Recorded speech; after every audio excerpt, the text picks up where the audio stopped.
Olá pessoal, bom dia, boa tarde, boa noite, sejam bem-vindos a mais uma edição do podcast MVP do Startups. Hoje uma colaboração especial com o Instituto Caldeira. Caso vocês não tenham percebido, aqui está a movimentação da Semana Caldeira aqui atrás de nós, os corredores, né, do Instituto aqui em Porto Alegre. E enfim, hoje, né, uma ocasião especial, temos também um podcast especial para falar sobre inovação aberta, que é uma das essências aqui desse instituto, né? E para conversar com a gente hoje, nessa edição, temos a Débora Chagas aí, que é CEO, dá para dizer, é CEO, né? Presidente, diretora, CEO da Numeric. Obrigado, Débora, aí, por participar com a gente. Obrigada, Leandro. É um prazer estar aqui hoje, compartilhar um pouquinho sobre inovação. Perfeito. E, né, para também conversar com a gente, tá o Juliano Cardoso, Head de Inovação na Gerdau. Obrigado também por aceitar o nosso convite. Imagina, é um prazer estar aqui conversando com vocês. E apresentar os nossos convidados, eu também vou apresentar, sou Leandro Souza, repórter e editor da newsletter do Startups. E acho que agora, para a gente abrir o papo, né, eu acho que eu vou começar com uma pergunta um pouco mais ampla, né, sobre inovação aberta, porque é algo que está se ressignificando de certas formas, né? Teve toda aquela empolgação de uns anos atrás de inovação aberta, se falava muito de diferentes formas, até muitos CVCs foram criados. Mas eu queria ouvir de vocês como que vocês veem esse momento. Estamos num ponto de inflexão da inovação aberta e de repensar ela para fazer melhor daqui para frente? Começando aqui, então, como uma consultoria, a gente acredita que a gente está num momento que a inovação ela tem que provar valor.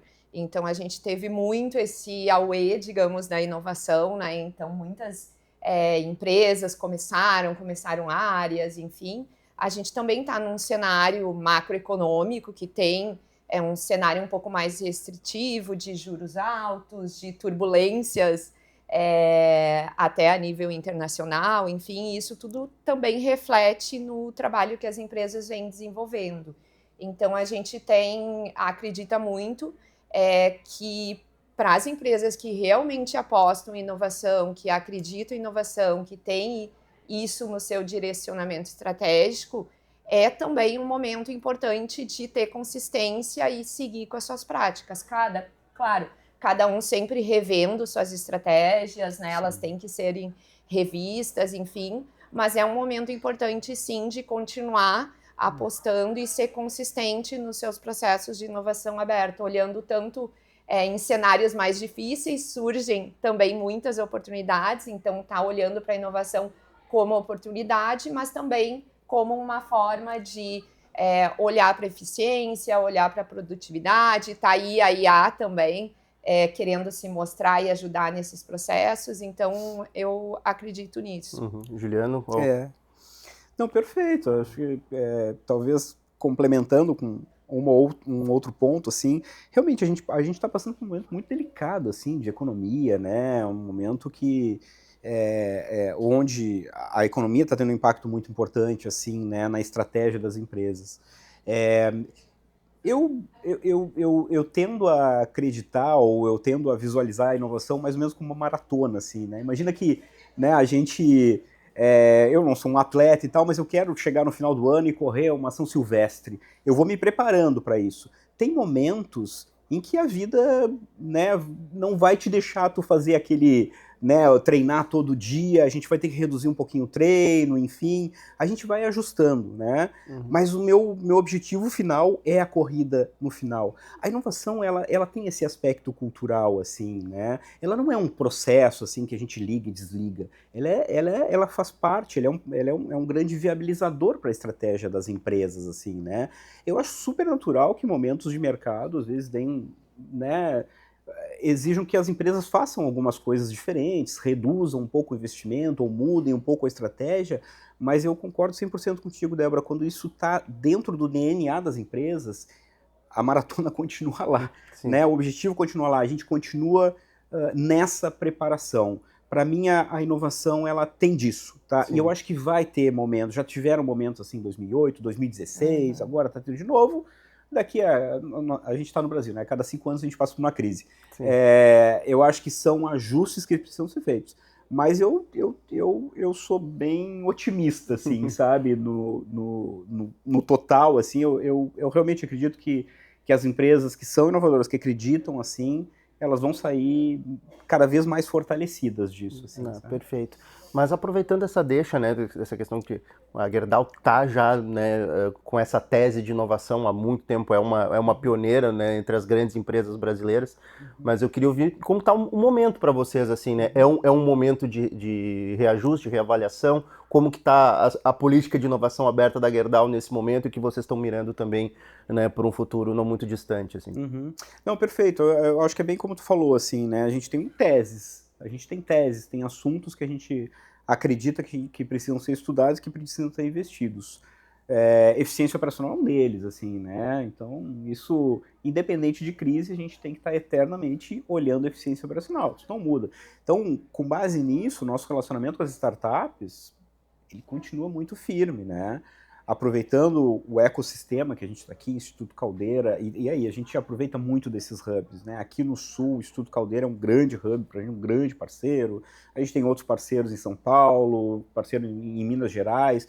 Onde estão as nossas grandes operações, nós temos parceiros que nos facilitam isso. Então, a gente sim tem continuado investindo nas nossas teses de inovação que passam por eficiência operacional, que passam por melhorar ou trazer uma maior facilidade do cliente fazer negócio com a gente oferecer serviços diferentes para os nossos clientes. Então, esse core, digamos assim, da inovação segue muito Pode dar um exemplo de inovações recentes que vocês fizeram em parcerias com startups para entender, né, como que nesse momento isso está entregando o valor que vocês buscam? Claro, perfeito. Eu acho que a Débora trouxe uma coisa no início, assim, né, que a inovação ela precisa gerar valor, né? Eu acho que é o Silveira que fala que a inovação precisa gerar uma nota fiscal no final, né? Senão não vale, né? É isso, a inovação, como qualquer outro processo, ela precisa gerar valor, né? O negócio a gente precisa entregar para o acionista o dinheiro que ele nos emprestou, né? Então, por conta disso, nós somos muito criteriosos onde a gente está fazendo inovação, né? A gente costuma dizer que é inovação onde importa, né? Onde está aquela principal dor. Um exemplo, por exemplo, a gente tem uma unidade de florestas, né, que abastece com biocombustível algumas das nossas usinas. A gente, uma startup de Minas Gerais que trabalha com inteligência artificial, a gente fez um controle de pragas. E isso gerou um impacto bem importante, assim, na nossa operação florestal. E aí eu posso trazer outros tantos, assim, né? Mas é isso, assim, né? Eu acho que a gente busca, né, aquela dor, e não a dor de uma área, mas uma dor que vai causar realmente um grande impacto na organização. Pô, isso é um grande candidato a gente usar um dos nossos parceiros estratégicos, assim, para fazer isso. Muito bem. E Débora, né, como trabalha com a parte de consultoria, né, ajudando as empresas a inovarem mais e melhor, tão importante quanto participar nos processos, ajudar nos processos, é também trabalhar a cultura desses lugares, porque inovação não existe sem uma boa cultura nas empresas. Como que é esse desafio de chegar nas empresas, às vezes muitas delas não têm essa experiência, né? E fazer esse trabalho, fazer essa inovação nascer ou crescer dentro das empresas? Eu acho que hoje a gente tem trabalhado assim com, digamos, 2 níveis de empresas. As empresas que estão iniciando seus processos de inovação, então é muito trabalhar essa questão da cultura, a questão de geração de ideias, de estar aberto, de se conectar. Tem muita empresa ainda que tem aquele viés que tudo tem que ser desenvolvido dentro de casa, que não quer ter essa colaboração externa. Então, a gente começa muito por isso, assim, trabalhando com programas de cultura, trabalhando essa questão da abertura da própria empresa, fazer um teste, né? Por exemplo, rodar um primeiro programa ali, rodar um desafio, geralmente com eficiência operacional, que é o que a gente começa, porque também é mais fácil de mostrar, de dar resultado, conecta com uma startup, resolve um problema real, enfim, vai por esse lado. E hoje tem as empresas que já estão mais maduras em seus processos de inovação, mas que ainda têm uma certa dificuldade de mensurar valor em inovação. Então, a gente tem trabalhado muito também com isso. A gente desenvolveu uma metodologia própria da Numeric, com base no livro Innovation Accounting, do Dentoma, que é inclusive nosso parceiro.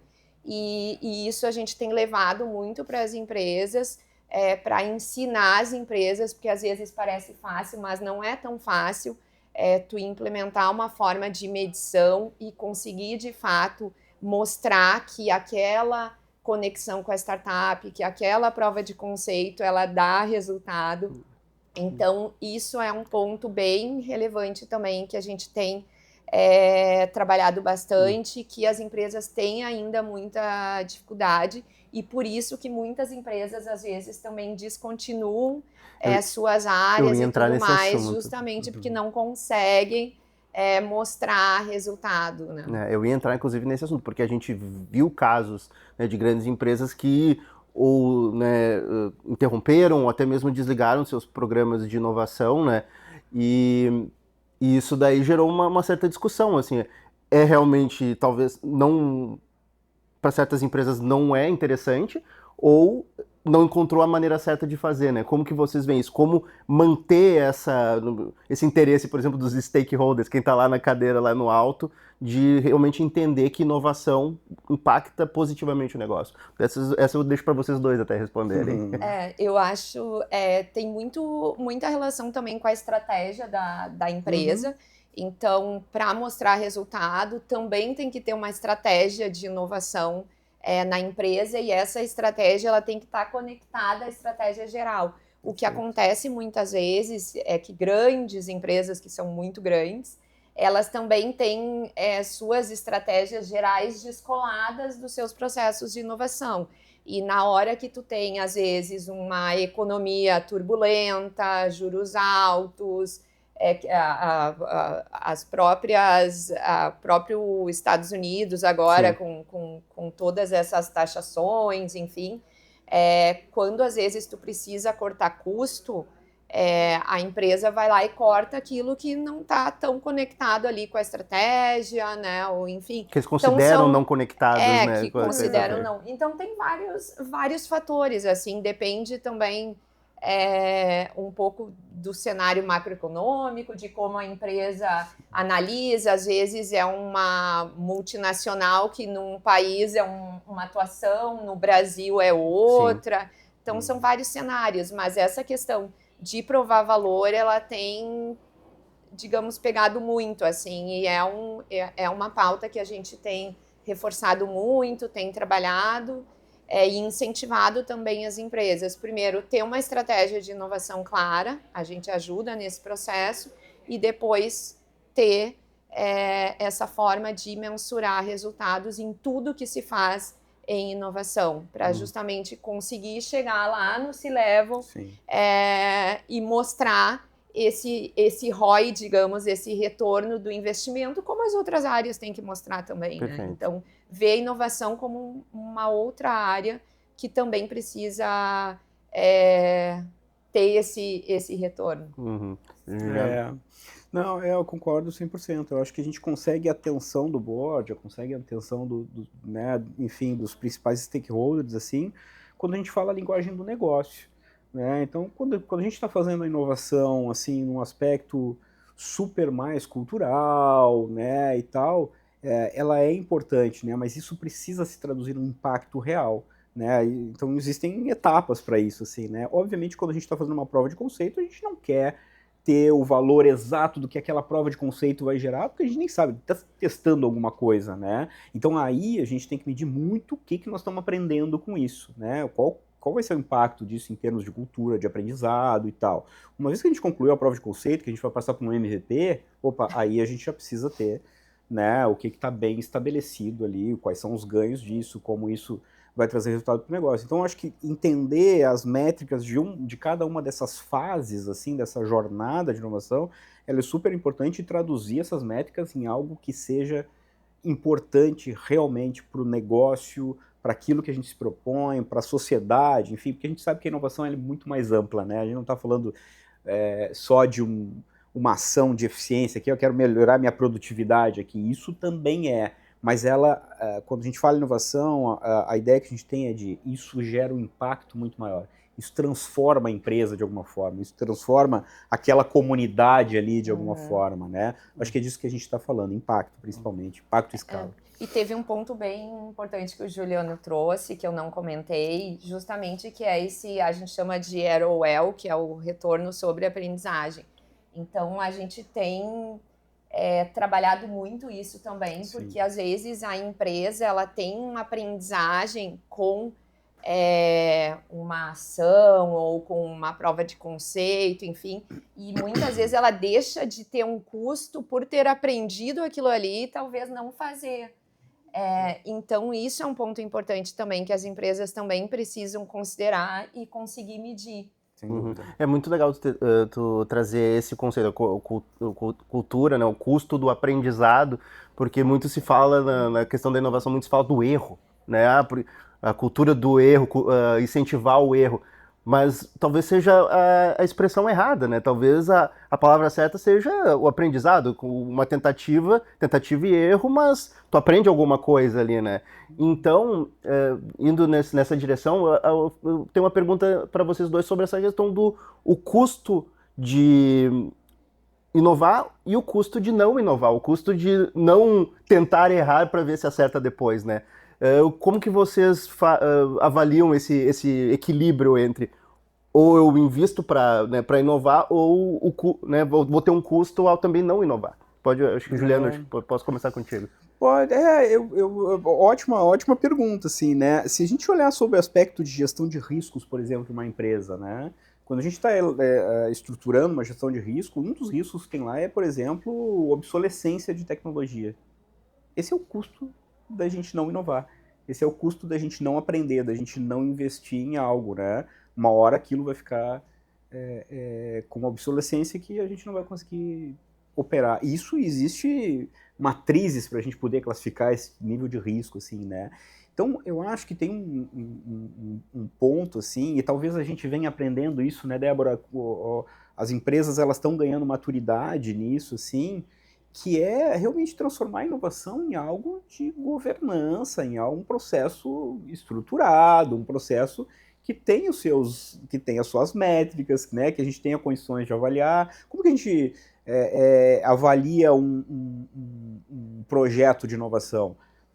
Como a gente prioriza um projeto de inovação? O ROI é um deles, né? Agora, a conexão com a estratégia é outro deles. Quais são os critérios que a gente deveria ver, né? O custo de não fazer é outro deles, né? Então, começa a se tornar uma matriz um pouco mais complexa, mas que ela é super necessária, porque às vezes as ações inovadoras elas não são tão evidentes assim, né? Poxa, eu quero oferecer um novo serviço para o meu cliente, eu quero criar um novo canal.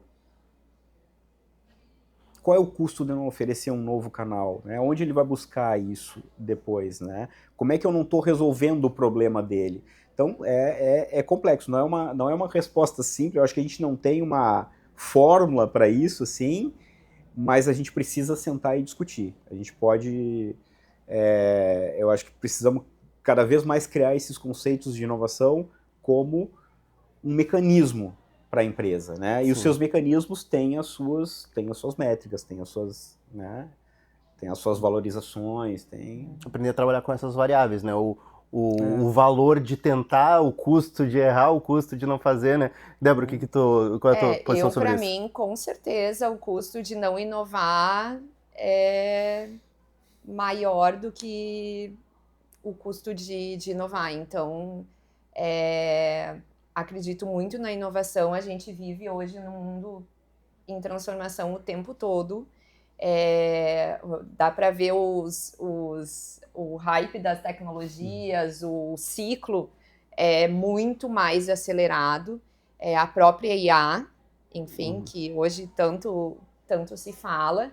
Então, as empresas que não tiverem essa constância, eu acredito que elas vão ter muito mais dificuldade de estar competitiva. Então, inovação não é mais um diferencial, né? Ela já é algo que é necessária.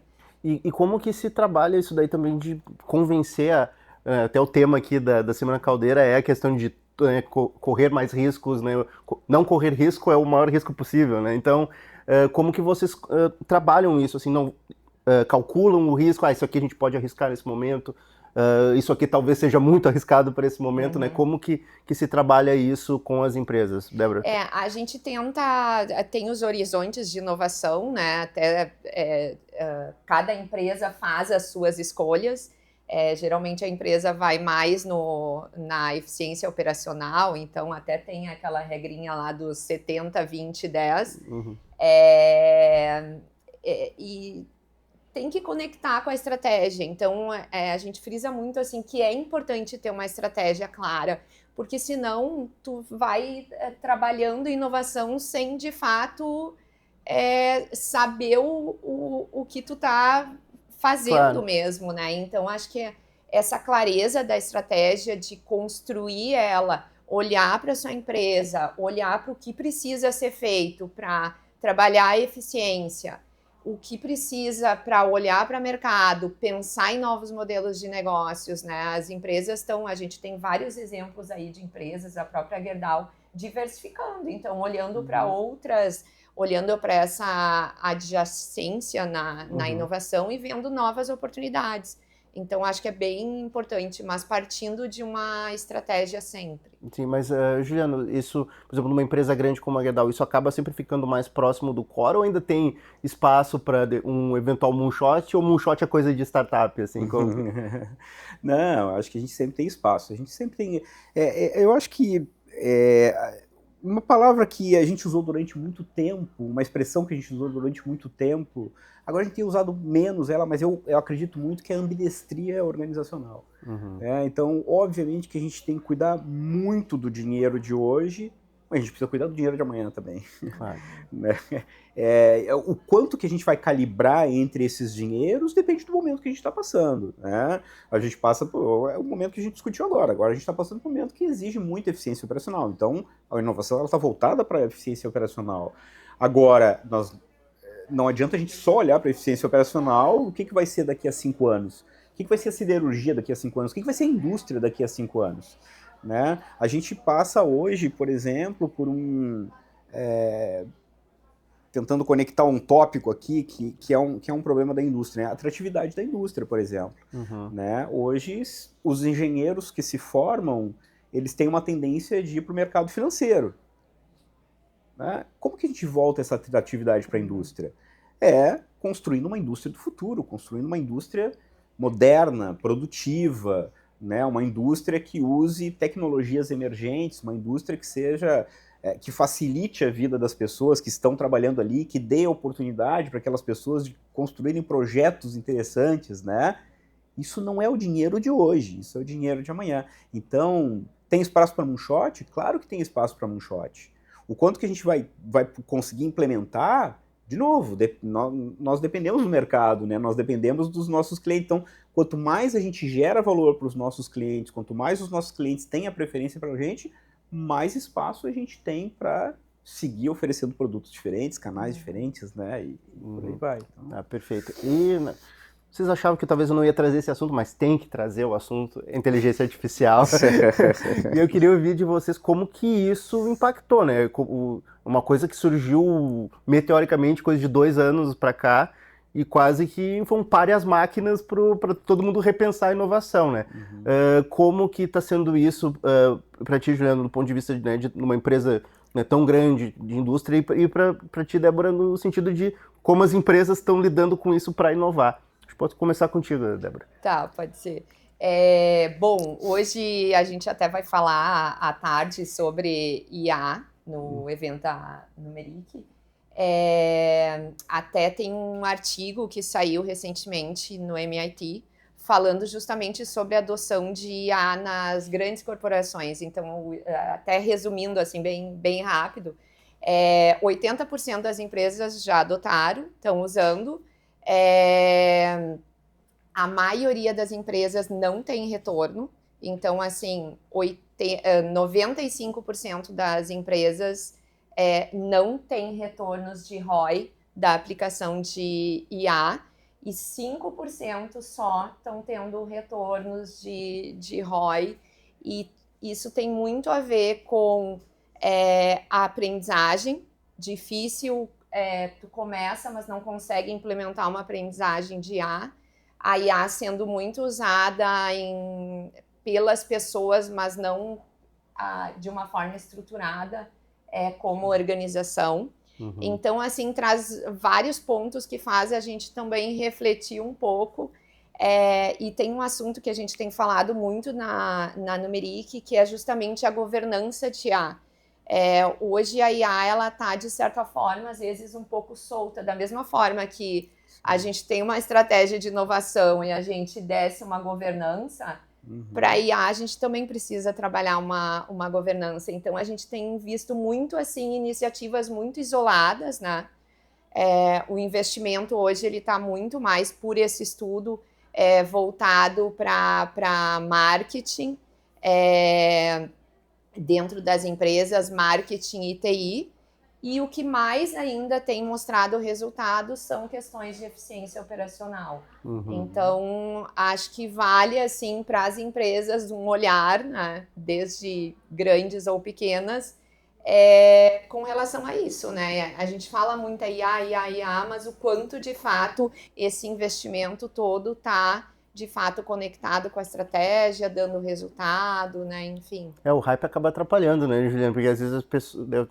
Parece todo mundo que precisamos de IA. Como precisamos? Não sei, né? Mas como que vocês encaram isso daí? Existe... Não, a IA precisa entrar aqui de algum jeito, mas como está a abordagem da Gerdau nesse sentido?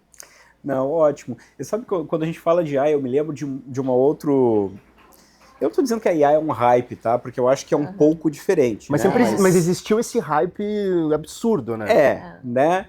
Mas a gente teve, por exemplo, a questão dos drones, em alguma época, se vocês devem se lembrar, né? Puxa, chegaram os drones e a gente precisava aplicar drone para qualquer coisa, assim, né? E assim tem tantos, metaverso é outro. Realidade aumentada. Né? Realidade aumentada e tal, né?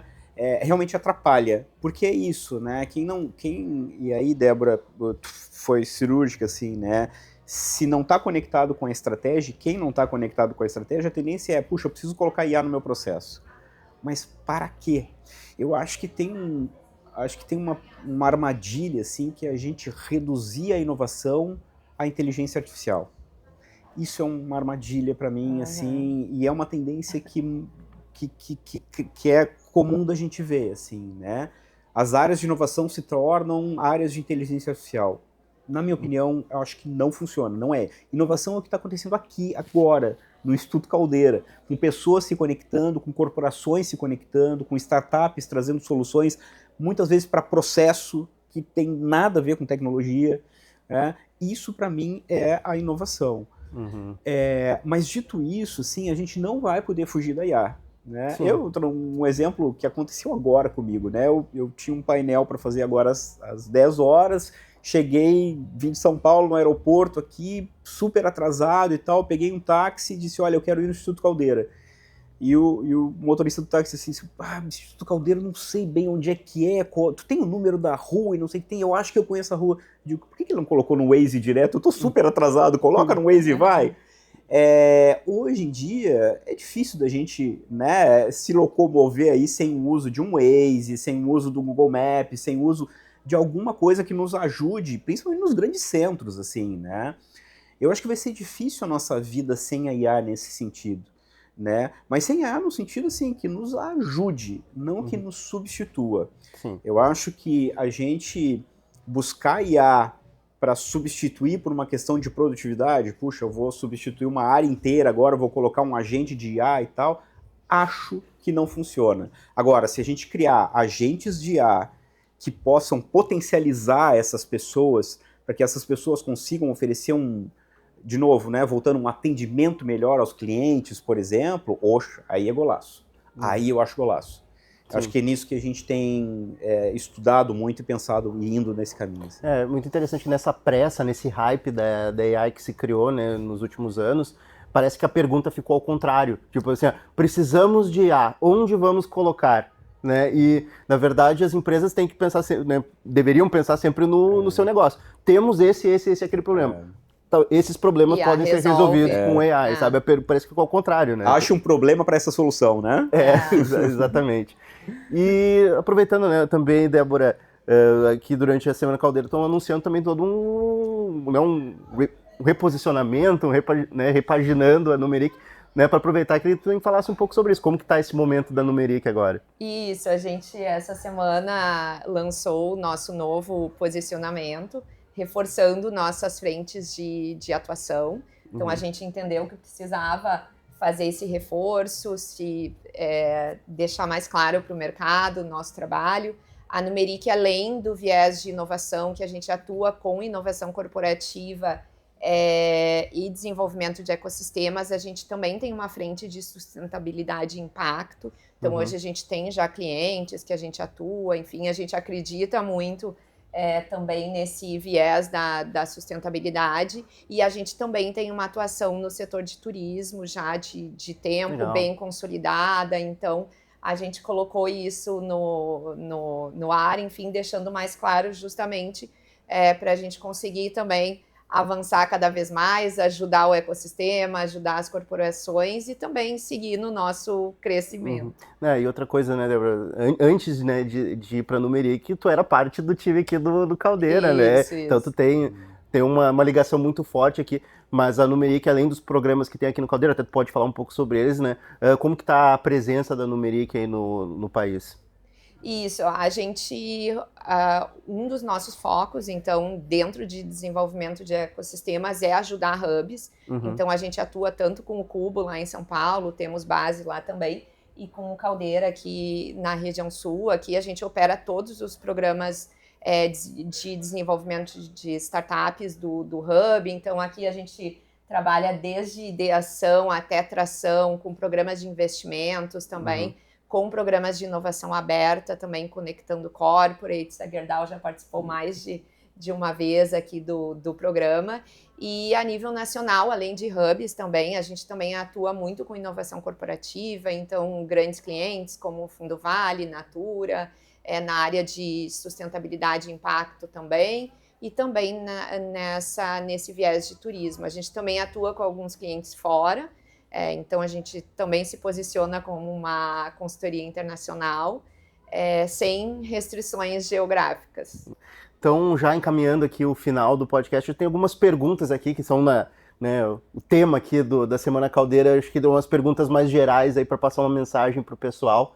Eu acho que a primeira delas, assim, seria sobre o risco, né? Entrando bem no tema aqui. Qual é, na opinião, né, para cada um de vocês, qual foi o maior risco que vocês já cometeram, né, no caso na atuação de vocês, e né, como eles te enchem de orgulho, tanto se deu certo ou se não deu certo, que vocês aprenderam com eles? Para mim, eu acho que maior risco, e tem a ver com coragem também, é empreender. Então, eu mudei a minha carreira, que era uma carreira estável, para empreender. Então, me tornei sócia da Numeric, agora também assumi como CEO, que é uma grande responsabilidade. Quem é empreendedor sabe a batalha diária que e também ter a responsabilidade de ter pessoas trabalhando com a gente. Então, acho que esse foi o maior risco e ato de coragem também, meu. E, Juliano, qual foi o maior risco que tu correu e que orgulho que ele te deu? Boa. É difícil, assim, né? Pensando em riscos, assim, eu não empreendi e eu admiro demais, assim, eu tenho uma admiração enorme por empreendedores e eu acho que o nosso país, ele cresce através do empreendedorismo, né? Eu acabo empreendendo com o dinheiro dos outros, né? Então eu faço a parte intra ali, é um pouco mais fácil. Mas eu acho que criar áreas, como eu já passei nesses meus últimos anos aqui da Gerdau, que eu ajudei a estruturar a área de transformação digital, ajudei a estruturar a própria área de inovação corporativa de uma forma mais corporativa agora, assim, porque são temas que não são temas, são temas delicados dentro de uma corporação mais tradicional, né? Obviamente que a Gerdau, ela tem a inovação no seu DNA, né? A gente brinca que nada mais inovador que uma família no início do século passado, uma família veio da Alemanha e criar uma fábrica de pregos, né? Não existe nada mais inovador que isso. Mas mesmo assim, dentro de uma grande corporação, falar sobre inovação, ele é um assunto que exige, né, um convencimento das pessoas, exige navegar ali, né?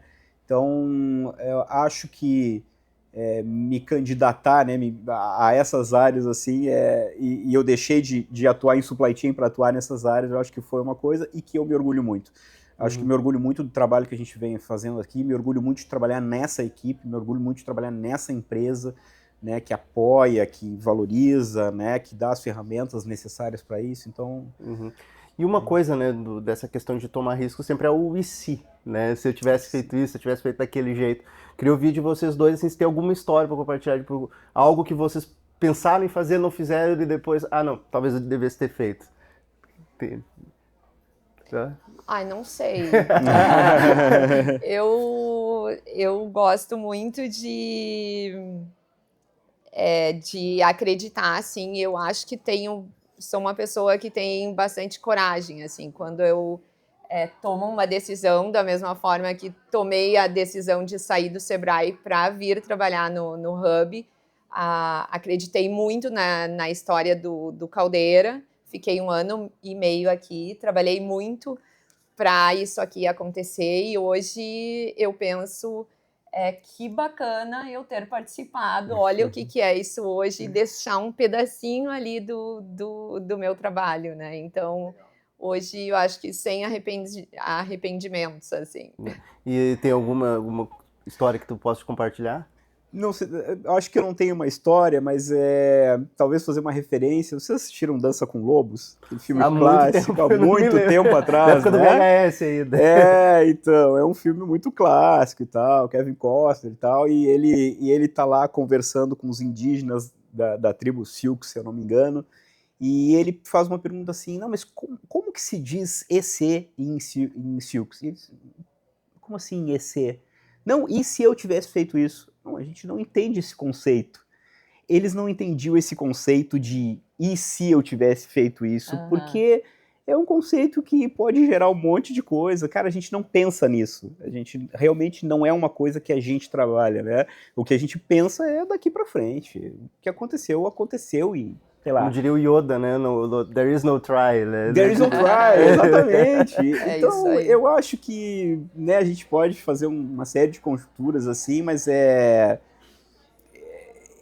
eu acho que isso também faz parte do tomar riscos, né? Sim. Tomar riscos é não olhar para trás. Tomei esse risco, deu certo, vamos em frente. Tomei esse risco, não deu certo, beleza, qual o aprendizado? Não é o EC, mas é qual o aprendizado que eu tenho para que eu possa ter sucesso da próxima vez. Não se trata tanto de não devia ter feito isso, é assim, como eu posso fazer isso que deu errado de outro jeito, né? Melhor. E eu acho que para fechar, acho que tanto do ponto de vista de ti, Débora, que lida com diversas empresas em diferentes desafios, e tu, Juliano, que lida com, né, especificamente os desafios de uma empresa muito grande, que faz diversas coisas, mas qual vocês acham que é o grande risco coletivo, assim, né? Vamos dizer que a humanidade, assim, o futuro reserva para a humanidade que precisa ser, vamos dizer, encarado. Débora, qual é a tua visão sobre isso? Eu acho que são os grandes problemas globais, né, de uma forma geral, que eu acho que com inovação eles podem ser resolvidos, né, aí indo bem além do que pensar só ali na empresa, enfim, como fome, por exemplo, produção de alimentos, enfim, eu acho que a inovação, ela tem esse viés, né, cura de doenças, câncer, a gente vê, né, cada vez mais esses grandes problemas e a inovação, ela está aí para isso, né, e eu acho que a gente tem que avançar muito mais ainda como sociedade, enfim, para conseguir, de fato, trabalhar esses grandes problemas, né, e enfim, ter mais estabilidade também econômica e tudo mais, pensando muito mais no valor para todo mundo do que individualmente, né? E claro, também acredito muito no viés da sustentabilidade, né? Que esse ano a gente tem aí sentido um pouco que também Estados Unidos, né? Tem esse reflexo na agenda ESG, e também acredito que é uma agenda muito importante para a gente trabalhar aí as questões climáticas, né? Enfim, então Mas acho que é um desafio, né, para trabalhar com as empresas nesse momento. É um né? grande desafio, com certeza. Uhum. Juliano? Não, é perfeito. Acho que só pouquíssima coisa a acrescentar aqui. Eu acho que talvez construindo aí em cima, Débora, eu acho que a inovação ela tem uma lição, talvez, assim, que possa ajudar o mundo nessas questões, que é a colaboração. Né? A gente não faz nada sozinho, nenhum país vai resolver a crise climática sozinho, nenhum governo vai resolver sozinho, a gente não vai resolver a fome sozinho, a gente vai resolver com colaboração. De novo, é o que a gente está fazendo aqui. Né? Eu acho que a inovação ela passa por isso, por conexão de pessoas, por pessoas buscando resolver um problema em comum, que isso traga um benefício para a comunidade. Eu acho que quando a gente fala de futuro da inovação, assim, eu vejo muito, de novo, o que está acontecendo aqui, a comunidade Caldeira, a comunidade do Cubo, a comunidade da Numeric, do Innovation Leaders, né? Isso. Ou seja, olha o número de pessoas que estão ali trocando ideias, né, e resolvendo problemas em comum. Para mim, não teria outra alternativa que não a gente colaborar para resolver problemas desse tipo. Não, perfeito. Até num mundo que parece que vai ficar cada vez mais, vamos dizer, robotizado, falando de AI e coisa e tal, acho que o grande desafio é permanecer humano nesse processo todo, né? Perfeito, então, pessoal. Brigadão, Juliano, Débora, por participar nesse papo aí enriquecedor, né, sobre inovação, como o futuro, né, se encaminha. Juliano, alguma consideração final sobre inovação, alguma mensagem? Ou cobrimos tudo, hein? Cobrimos tudo, acho que super feliz de novo, né? A gente está numa semana que é muito significativa para todos nós, assim, né? Particularmente aqui no Caldeira, né? É um orgulho a gente estar dentro desse ecossistema, ou desse bioma, como Pedro fala, né? Que é um exemplo de resistência, um exemplo de persistência, né, um exemplo de paciência, né, tudo que aconteceu aqui, né, os problemas que tiveram, enfim, e hoje a gente está vendo essa comunidade belíssima aqui, né, então, de novo, acho que esse daqui é um exemplo a ser seguido, né, e como outros tantos hubs que a gente tem espalhados pelo país aí com excelentes intenções, com excelentes resultados, né, acho que feliz de estar aqui só. Obrigado, Débora, também pela participação. Obrigada, acho que o Juliano resumiu bem aqui. Ecossistemas e comunidades fortes fazem também empresas fortes. Então acho que é o final aqui. Obrigada também. Beleza. Então é isso aí, pessoal. Obrigado aí pela sua audiência, né? Esse papo muito bacana, mais uma edição aqui do podcast MVP, uma colaboração dessa vez aqui com o Instituto Caldeira durante a Semana Caldeira. E você já sabe, se você, né, ainda não acompanha o Startups, não deixe de nos seguir nas redes sociais, né, www.startups.com.br, assina a nossa newsletter também. E é isso aí, nos vemos numa próxima edição do MVP. Até a próxima.